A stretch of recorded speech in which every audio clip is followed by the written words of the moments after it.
Hey everybody, welcome to another video. In this short video, we're going to talk about advertising networks and why I think they're so important for anyone that is seriously contemplating buying media.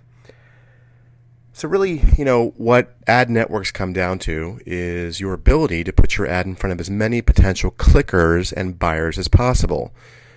Ad networks do this in a way that would be very difficult for you to do on your own, going after each and every individual publisher and negotiating a deal.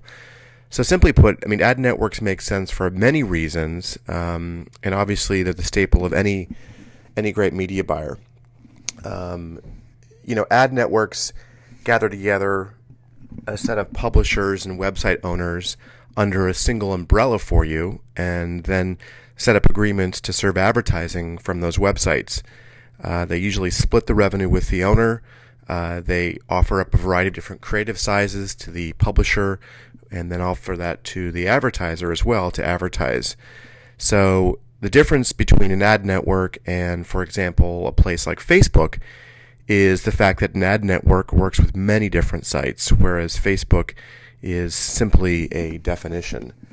So each ad network is different in terms of both the types of websites they cover. It may be a niche ad network, something like a Gorilla Nation. These guys primarily focus on game-related websites. Obviously, each network offers different sizes in terms of ads they serve, and the technology that employ these to serve these ads are obviously very different between each network.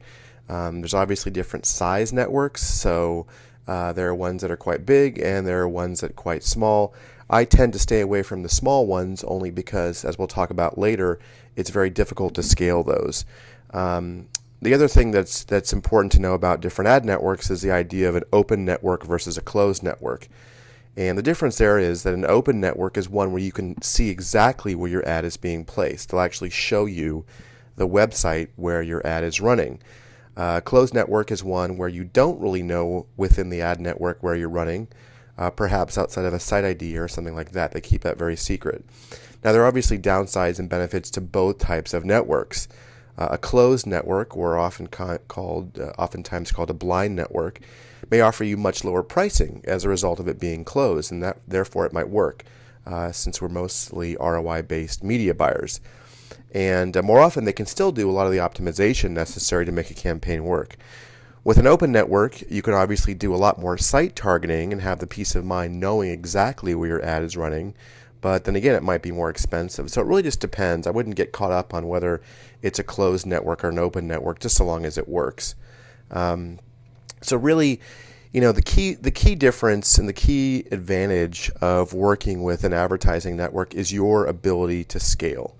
And scale profitably campaigns that hopefully will have been already optimized for you on a number of different variables. So there's variables that allow you to scale include things like geo-targeting, optimization through click-through conversions, but really it's all about finding that one profitable campaign and being able to scale.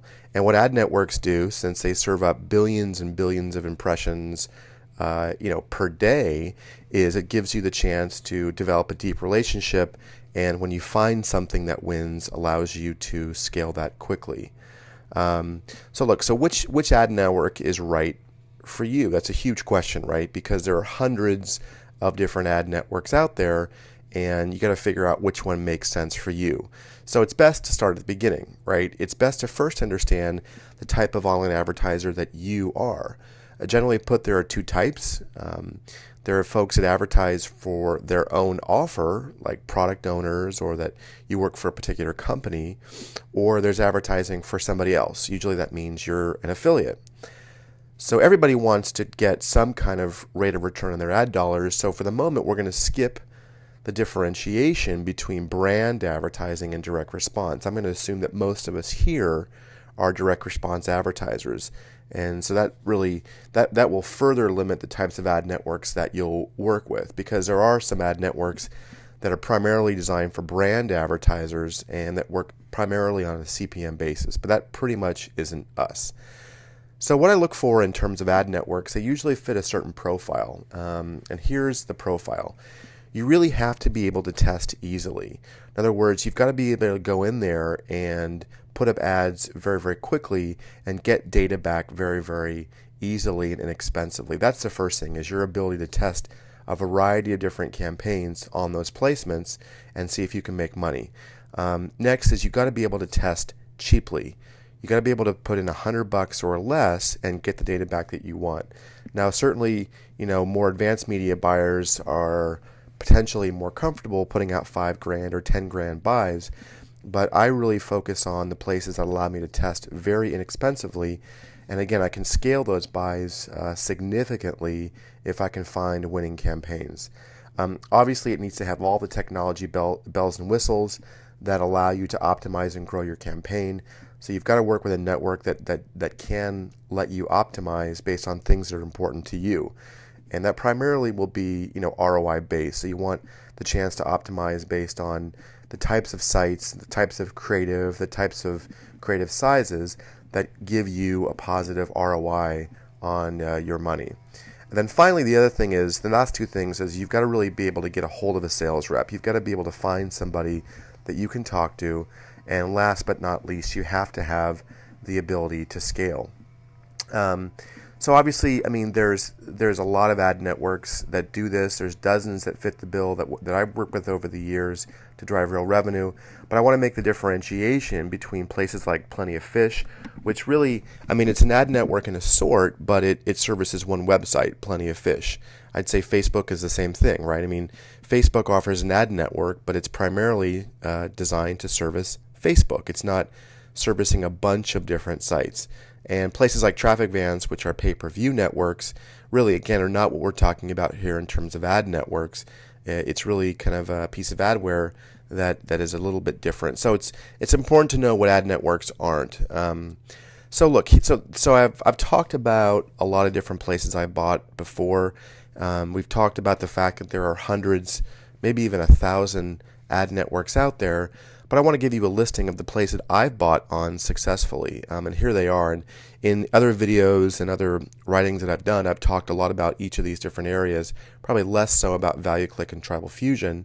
But these places have been consistent winners for me over the years, and they've been places that worked well because, again, it's usually easy to buy media from them, meaning that they make it very, very easy to set up campaigns and to test. And they have the ability to scale very quickly and very rapidly. In other words, these guys are serving billions and billions of impressions per day, so you can scale campaigns that win. All right, so what should you do? What should you do as a media buyer? Well, I think the first thing is that we talked about earlier is figure out the type of media buyer that you are. That will matter at some point. But really pick a single network. And what I tell people to do is, once you've chosen a network like AOL Sponsored Listings, go find out what's working on there right now. Go take a look at the types of campaigns they're running and really spend the time to understand the mechanics of that network before you choose to move on to a different network. And then obviously start with a network that best fits your profile. And we've talked earlier, if you need to go back in the video and look at the profile piece of it, make sure that the network you pick fits those profiles, before choosing one that obviously doesn't. So anyway, I hope that short tutorial helps you understand more of the classic definition of ad networks, why they're so important, the types of profiles of ad networks that you should look for when you do media buying, and some of the names of the ones that I've used successfully over the years before to make an awful lot of money. If this video hasn't answered those questions, obviously email us at support@mediamentors.com, and we'll do the best job we can on trying to answer each and every one of your questions. Thanks for coming out. Take care.